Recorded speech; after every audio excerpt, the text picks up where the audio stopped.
ಓಂ ಗುರುಭ್ಯೋ ನಮಃ. ವೀಕ್ಷಕರೇ, ನಾನು ನಿಮ್ಮ ರವೀಂದ್ರ ಭಟ್ ಮಾತನಾಡ್ತಾ ಇರೋಂಥದ್ದು.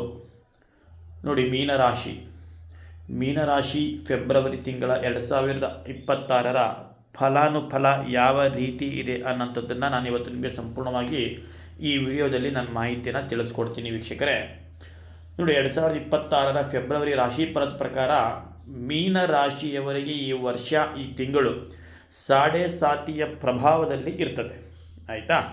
ಶನಿಯು ವರ್ಷ ಪೂರ್ತಿ ನಿಮ್ಮ ರಾಶಿಯಲ್ಲಿ ಸಂಚರಿಸೋದ್ರಿಂದ ಇದರ ಪರಿಣಾಮ ಈ ತಿಂಗಳು ನೀವು ಸಂಯಮ ಮತ್ತು ತಾಳ್ಮೆಯ ಅಗತ್ಯ ನಿಮಗೆ ತುಂಬ ಅಂದರೆ ತುಂಬಾ ಬೇಕಾಗುತ್ತೆ. ತಾಳ್ಮೆ ಎಷ್ಟು ಈ ತಿಂಗಳು ವಹಿಸ್ತೀರೋ ಅಷ್ಟು ನಿಮಗೆ ಮುಂದೆ ನಿಮ್ಮ ವ್ಯಕ್ತಿತ್ವ, ನಿಮ್ಮ ಆದರ್ಶವಾದಿ ಮತ್ತು ಸಹಾನುಭೂತಿ ಆಗುವಂಥದ್ದಕ್ಕೆ ನಿಮಗೆ ದಾರಿ ಮಾಡಿಕೊಡುತ್ತೆ. ತಾಳ್ಮೆ ಇರಬೇಕು. ತಾಳ್ಮೆ ಇದ್ದಷ್ಟು ನೀವು ನಿಮ್ಮ ವ್ಯಕ್ತಿತ್ವ ಆದರ್ಶವಾದಿ ವ್ಯಕ್ತಿತ್ವ ಮತ್ತು ಸಹಾನುಭೂತಿ ಆಗಿರೋಂತಹ ಒಂದು ವ್ಯಕ್ತಿತ್ವ ನಿಮ್ಮದು ಆಗ್ತದೆ. ಮೀನರಾಶಿ ಫೆಬ್ರವರಿ 2026ರ ಪ್ರಕಾರ ಈ ತಿಂಗಳು ವೈಯಕ್ತಿಕವಾದಂತಹ ಒಂದು ಆಶೀರ್ವಾದಗಳು ನಿಮಗೆ ಮತ್ತು ನಿಮ್ಮ ವೃತ್ತಿ ಮತ್ತು ನಿಮ್ಮ ಹಣಕಾಸಿನದಲ್ಲಿ ಸ್ಥಿರತೆ ಎಲ್ಲದಕ್ಕೂ ಕೂಡ ನಿಮಗೆ ಕೆಲವೊಂದು ಹೊಂದಾಣಿಕೆಗಳು ನಿಮಗೆ ಈ ತಿಂಗಳಲ್ಲಿ ನಿಮಗೆ ಕಂಡು ಬರುವಂತಹ ಒಂದು ಚಾನ್ಸಸ್ ಇದೆ. ನಿಮ್ಮ ದೀರ್ಘಕಾಲದ ಒಂದು ಗುರಿಗಳಾಗಿರ್ಬೋದು, ಅಂದರೆ ತುಂಬ ದಿನಗಳಿಂದ ಈ ಕೆಲಸ ಆಗಬೇಕು, ಇದನ್ನು ಹೇಗಾದರೂ ಮಾಡಿ ನೆರವೇರಿಸಬೇಕು, ಇದನ್ನು ನಾನು ಮುಂದುವರಿಸಲೇಬೇಕು ಅಂತ ನೀವೇನು ಅಂದ್ಕೊಂಡಿದ್ದರೆ ಅದು ಎಲ್ಲಿ ಆಗ್ತಾ ಇರಲಿಲ್ವೋ ಅದು ನಿಮಗೆ ಈ ತಿಂಗಳಲ್ಲಿ ನಿಮ್ಮ ಗುರಿ, ನಿಮ್ಮ ಆದ್ಯತೆಯನ್ನು ಮುಟ್ಟುವಂತಹ ಒಂದು ಕೆಲಸ ನಿಮಗೆ ಈ ತಿಂಗಳಲ್ಲಿ ಖಂಡಿತವಾಗಲೂ ನೆರವೇರುತ್ತೆ. ವೀಕ್ಷಕರೇ ನೋಡಿ, ಭಾವನಾತ್ಮಕವಾದಂತಹ ಹೊರೆ, ಅಂದರೆ ತುಂಬ ಮನಸ್ಸಿನಲ್ಲಿ ನೀವು ನಿಮಗೆ ಭಾವಜೀವಿ ಆಗಲಿಕ್ಕೆ ಹೋಗಬೇಡಿ. ಪ್ರಾಕ್ಟಿಕಲ್ ಆಗಿ ಯೋಚನೆ ಮಾಡಿ. ತುಂಬ ಭಾವನೆಗಳಿಗೆ ಬೆಲೆ ಕೊಡುವಂಥದ್ದಾಗಲಿ, ಒಂದು ಆತ್ಮೀಯತೆಗೆ ಬೆಲೆ ಕೊಡುವಂಥದ್ದಾಗಲಿ ಅಂಥ ಕೆಲಸವನ್ನು ನೀವು ಈ ತಿಂಗಳಲ್ಲಿ ಮಾಡಲಿಕ್ಕೆ ಹೋಗಬೇಡಿ. ನೇರ ದಿಟ್ಟವಾಗಿ ನಿರಂತರವಾಗಿ ನೀವು ನಿಮ್ಮ ಛಲವನ್ನು ಬಿಡದೆ ನೀವು ಈ ತಿಂಗಳು ಹೋರಾಟವನ್ನು ಮಾಡಿ. ಖಂಡಿತವಾಗಲೂ ನಿಮ್ಮ ಒಂದು ಮನಸ್ಥಿತಿ, ನಿಮ್ಮ ಕೆಲಸ, ನೀವು ಅಂದುಕೊಂಡಿರುವಂತಹ ಒಂದು ಕಾರ್ಯ ಆಗಿರ್ಬೋದು, ಎಲ್ಲವೂ ಕೂಡ ನಿಮಗೆ ಸುಲಭವಾಗಿ ನಿಮಗೆ ಈ ತಿಂಗಳಲ್ಲಿ ಯಶಸ್ಸು ಸಿಗುವಂಥ ಚಾನ್ಸಸ್ ಇದೆ. ಆಯಿತಾ? ನೋಡಿ, ಪ್ರೀತಿ ಪ್ರೇಮ, ನಿಮ್ಮ ಸಂಗಾತಿ, ಆಯಿತಾ, ನಿಮ್ಮ ಸಂಗಾತಿಗೆ ನೀವು ನಿಷ್ಠೆಯಿಂದ ಮತ್ತು ಬದ್ಧತೆಯಿಂದ ನೀವು ಇದ್ದರೆ ಅವರ ಒಂದು ಬೆಂಬಲ ನಿಮಗೆ ಈ ತಿಂಗಳು ಖಂಡಿತವಾಗಲೂ ನಿಮಗೆ 100ಕ್ಕೆ 100 ಭಾಗ ಇದ್ದೇ ಇರುತ್ತೆ. ನಿಮ್ಮ ಸಂಗಾತಿನ ನೀವು ಯಾವುದೇ ಕಾರಣಕ್ಕೂ ಅವರನ್ನು ಮನಸ್ಸಿಗೆ ಬೇಜಾರನ್ನು ಮಾಡಲಿಕ್ಕೆ ಹೋಗಬೇಡಿ. ಅವರಿಗೆ ಯಾವುದೇ ಥರದ್ದು ಒಂದು ತೊಂದರೆಯನ್ನು ಕೊಡಲಿಕ್ಕೆ ಹೋಗಬೇಡಿ. ಅವರಿಗೆ ನೀವು ಯಾವ ರೀತಿ ಒಂದು ನಿಷ್ಠೆಯಾಗಿರ್ತೀರೋ ಅದು ಅವರಿಂದ ಕೂಡ ನಿಮಗೆ ಅಷ್ಟೇ ಒಂದು ಮಟ್ಟದಲ್ಲಿ ನಿಮಗೆ ಒಂದು ನಿರೀಕ್ಷಿತವಾದಂತಹ ಒಂದು ಫಲಿತಾಂಶ ನಿಮಗೆ ಸಿಗುವಂಥದ್ದಾಗುತ್ತೆ. ಈ ಮೀನರಾಶಿ ಜನರು ವಿವಿಧ ರೀತಿಯ ಒಂದು ಪ್ರಣಯ ನಿರೀಕ್ಷೆಗಳನ್ನು ಎದುರಿಸ್ಬೋದು. ಈ ತಿಂಗಳಲ್ಲಿ ಒಂದು ಮದುವೆ ಆಗಿರ್ಬೋದು, ಒಂದು ನಿಶ್ಚಿತಾರ್ಥ ಸಮಾರಂಭ ಆಗಿರ್ಬೋದು, ಅಂತಹ ಒಂದು ಶುಭ ಗಳಿಗೆಗೆ ಎದುರು ನೋಡುವಂತಹ ಒಂದು ತಿಂಗಳು ಇದಾಗಿರ್ತದೆ. ವೀಕ್ಷಕರೇ, ವೃತ್ತಿಯಲ್ಲಿ ಬಂದರೆ ನೋಡಿ, ಈ ತಿಂಗಳು ಮೊದಲಾರ್ಧದಲ್ಲಿ ಅಂದರೆ 15ನೇ ತಾರೀಕುವರೆಗೂ ನಿಮಗೆ ಒಟ್ಟು ಸ್ವಲ್ಪ ಕೆಲವೊಂದು ವೆಚ್ಚಗಳು ಹೊರೆ ಆಗ್ಬೋದು. ಸುಖ ಸುಮ್ಮನೆ ನಿಮಗೆ ಖರ್ಚುಗಳು, ವೆಚ್ಚಗಳು ನಿಮಗೆ ಹೆಚ್ಚಾಗುವಂಥ ಚಾನ್ಸಸ್ ಇರ್ತದೆ. ದ್ವಿತೀಯಾರ್ಧದಲ್ಲಿ ನಿಮಗೆ ಉತ್ತಮವಾದಂತಹ ಒಂದು ಆದಾಯ ವಿಸ್ತರಣೆಗೆ ನಿಮಗೆ ಅವಕಾಶಗಳನ್ನು ನೀಡುವಂತಹ ಒಂದು ತಿಂಗಳು ಫೆಬ್ರವರಿ ತಿಂಗಳು ನಿಮಗೆ ದ್ವಿತೀಯಾರ್ಧದಲ್ಲಿ ನಿಮಗೆ ಇರ್ತದೆ. ವೀಕ್ಷಕರೇ, ಹಾಗೆಯೇ ನೋಡಿ, ಈ ತಿಂಗಳಲ್ಲಿ ನೀವು ಶೇರುಗಳು ಅಥವಾ ರಿಯಲ್ ಎಸ್ಟೇಟು ಅಥವಾ ದೀರ್ಘಕಾಲಿಕ ಅಂದರೆ ದೀರ್ಘವಾದಿಕ ಒಂದು ಉದ್ಯಮಗಳಲ್ಲಿ ನೀವೇನಾದರೂ ಹೂಡಿಕೆ ಮಾಡಬೇಕು ಅಂತ ಹೇಳಿದ್ರೆ, ರಿಯಲ್ ಎಸ್ಟೇಟು ಮತ್ತು ಶೇರ್ಗಳಲ್ಲಿ ಏನಾದರೂ ನೀವು ಹೂಡಿಕೆಯನ್ನು ಮಾಡಬೇಕು ಅಂದ್ಕೊಂಡಿದ್ರೆ ಖಂಡಿತವಾಗಲೂ ನಿಮಗೆ ಇದು ಉತ್ತಮವಾದಂತಹ ಒಂದು ಮಾಸ ಆಗಿರ್ತದೆ.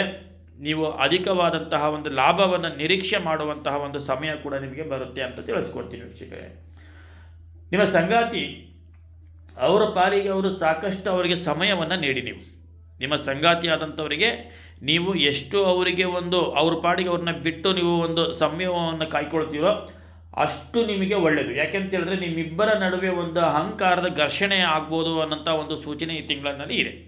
ಸಂಗಾತಿ ನಡುವೆ ಅಹಂಕಾರದ ಘರ್ಷಣೆ ಅಂತ ನಾವು ಹೇಳ್ತೀವಿ. ಇದು ಕೆಲವೊಂದು ತಪ್ಪು ತಿಳುವಳಿಕೆಯಿಂದ ಬರುವಂಥ ಚಾನ್ಸಸ್ ಇರುತ್ತೆ. ಈ ತಪ್ಪು ತಿಳುವಳಿಕೆಯಿಂದ ಅಹಂಕಾರ, ದರ್ಪ ಈ ರೀತಿಯಾದಂತಹ ಒಂದು ಸನ್ನಿವೇಶಗಳು ದಾಂಪತ್ಯದಲ್ಲಿ ನಡೆಯುವಂಥ ಒಂದು ಸೂಚನೆ ಇರುತ್ತೆ. ಹಾಗಾಗಿ ನೀವು ನಿಮ್ಮ ಸಂಗಾತಿಗೆ ಅವರ ಪಾಡಿಗೆ ಅವ್ರನ್ನ ನೀವು ಬಿಟ್ಬಿಟ್ರೆ ನೀವು ಬಹಳ ನಿಮಗೆ ಮುಂದೆ ಅದರಿಂದ ನಿಮಗೇ ಒಳ್ಳೆಯದು ಅಂತ ನಾನು ನಿಮಗೆ ತಿಳಿಸ್ಕೊಡ್ತೀನಿ. ವೀಕ್ಷಕರೇ ನೋಡಿ, ಆರೋಗ್ಯದ ವಿಚಾರಕ್ಕೆ ಬಂದರೆ ಆರೋಗ್ಯದ ಬಗ್ಗೆ ಮೊದಲು ನೀವು ಈ ತಿಂಗಳಲ್ಲಿ ಬಹಳಷ್ಟು ನೀವು ಕಾಳಜಿಯನ್ನು ನೀವು ವಹಿಸಬೇಕಾಗ್ತದೆ. ಆರೋಗ್ಯ ನೀವು ಎಷ್ಟು ನೀವು ಕೇರ್ ಮಾಡ್ತೀರೋ ಅಷ್ಟು ನಿಮಗೆ ಈ ತಿಂಗಳಲ್ಲಿ ಒಂದು ಹೊಸ ಉತ್ಸಾಹ, ಒಂದು ಉಲ್ಲಾಸ, ಒಂದು ತೇಜಸ್ಸು ಅಂತಲೇ ಹೇಳ್ಬೋದು. ಅಷ್ಟರ ಮಟ್ಟಿಗೆ ನೀವು ಆರೋಗ್ಯದಲ್ಲಿ ನೀವು ಕಂಪ್ಲೀಟಾಗಿ ನೀವು ಒಂದು ಕೇರ್ ತೊಗೊಂಡ್ರೆ ನಿಮಗೆ ಈ ವಿಚಾರದಲ್ಲಿ ಸಂಪೂರ್ಣವಾದಂತಹ ಒಂದು ಯಶಸ್ಸು ನಿಮ್ಮದಾಗ್ತದೆ. ಶನಿಯ ದುಷ್ಪರಿಣಾಮಗಳನ್ನು ತಪ್ಪಿಸಬೇಕು.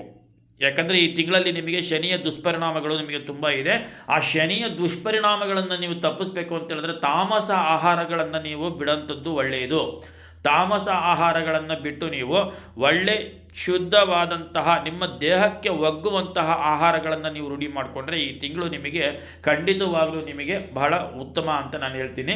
ಮತ್ತು ಈ ತಿಂಗಳಲ್ಲಿ ನಿಮಗೆ ಮುಖ್ಯವಾಗಿ ನೋಡಿ, ಈ ಮೂಳೆಗೆ ಸಂಬಂಧಿತ ಸಮಸ್ಯೆಗಳನ್ನು ನೀವು ಸ್ವಲ್ಪ ಅನುಭವಿಸುವಂತಹ ಒಂದು ಚಾನ್ಸಸ್ ನಿಮಗೆ ಇದೆ. ಮೂಳೆಗಳಿಗೆ ಸಂಬಂಧಪಟ್ಟಂತಹ ತೊಂದರೆಗಳು, ನೋವು, ಕೀಲು ನೋವಾಗಿರ್ಬೋದು, ಯಾವುದೇ ಥರದ್ದಾಗಿರ್ಬೋದು, ಮೂಳೆಗೆ ಸಂಬಂಧಪಟ್ಟಂತಹ ಒಂದು ನಿಮಗೆ ಆ ಅನಾರೋಗ್ಯ ಸ್ವಲ್ಪ ನಿಮಗೆ ಕಾಡುವಂತಹ ಚಾನ್ಸಸ್ ನಿಮಗೆ ತುಂಬಾ ಅಂದರೆ ತುಂಬ ಕಾಡಲಿಕ್ಕೆ ಚಾನ್ಸಸ್ ಇರುತ್ತೆ ವೀಕ್ಷಕರೇ. ಹಾಗೆಯೇ ಈ ತಿಂಗಳಲ್ಲಿ ನೋಡಿ, ನಾನು ನಿಮಗೆ ತಿಳಿಸ್ಕೊಡ್ತೀನಿ, ಇದನ್ನು ಗಮನವಿಟ್ಟು ನೀವು ಕೇಳಿಸ್ಕೋಬೇಕಾಗುತ್ತದೆ. ಈ ತಿಂಗಳಿನಲ್ಲಿ ನೀವು ನಿಮ್ಮ ಆಪ್ತ ಸ್ನೇಹಿತ ಅಂತ ನೀವೇನು ನಂಬಿರ್ತೀರಿ, ಆಯಿತಾ, ಅಂಥ ಒಂದು ಸ್ನೇಹಿತರಿಂದ ನೀವು ಅಥವಾ ಸ್ನೇಹಿತನಿಂದ ಸಂಪೂರ್ಣವಾಗಿ ನೀವು ಆತನನ್ನು ತ್ಯಜಿಸಿ ನಿಮ್ಮ ಹೊಸ ಆಲೋಚನೆಗಳ ಕಡೆ ನೀವು ಗಮನವನ್ನು ಕೊಟ್ಟಿದ್ದೇ ಆಯಿತು ಅಂತ ಹೇಳಿದ್ರೆ ಖಂಡಿತವಾಗಲೂ ನಿಮಗೆ ಈ ತಿಂಗಳು ಯಶಸ್ಸನ್ನು ನೀವು ಮುಟ್ಟಲಿಕ್ಕೆ ಯಾವುದೇ ಥರದ ಸಂಶಯ ಬೇಡ. ನಂಬಿದಂಥ ಆಪ್ತ ಸ್ನೇಹಿತರವನು, ಎಷ್ಟೇ ಸ್ನೇಹಿತ, ಹಳೆಯ ಸ್ನೇಹಿತರಿರ್ಬೋದು, ಯಾವುದೇ ಥರದ್ದಿರ್ಬೋದು, ಆಯಿತಾ, ಖಂಡಿತವಾಗಲೂ ಆ ಒಂದು ಸ್ನೇಹದ ಒಂದು ಬಂಧದಿಂದ ಮುಕ್ತನಾಗಿ ನೀವು ಈ ತಿಂಗಳು ನೀವು ಯಾವುದೇ ಒಂದು ಕೆಲಸ ಕಾರ್ಯವನ್ನು ನೀವು ಮಾಡಲಿಕ್ಕೆ ಹೋದ್ರೂ ಕೂಡ ಖಂಡಿತವಾಗಲೂ ಅದರಿಂದ ನಿಮಗೆ ಒಳ್ಳೆಯದಾಗ್ತದೆ. ಯಾವುದೇ ಕಾರಣಕ್ಕೂ ಅವ್ರ ಕಡೆಯಿಂದ ನೀವು ಯಾವುದೇ ಥರದ ಒಂದು ಸಜೆಷನ್ ಆಗಲಿ, ಒಂದು ಗೈಡ್ ಆಗಲಿ, ಯಾವುದೇ ಥರದ್ದು ನೀವು ಅವ್ರ ಕಡೆಯಿಂದ, ಸ್ನೇಹಿತರ ಕಡೆಯಿಂದ ನೀವು ಯಾವುದೇ ವಿಚಾರ ಮಾಡಲಿಕ್ಕೆ ಹೋಗಬೇಡಿ. ಇಂತಹ ವ್ಯಕ್ತಿಗಳಿಂದ ನೀವು ಸಂಪೂರ್ಣವಾಗಿ ಈ ತಿಂಗಳು ನೀವು ದೂರ ಇದ್ದಷ್ಟು ನಿಮಗೆ ಖಂಡಿತವಾಗಲೂ ನಿಮಗೆ ಒಳ್ಳೆಯದಾಗ್ತದೆ.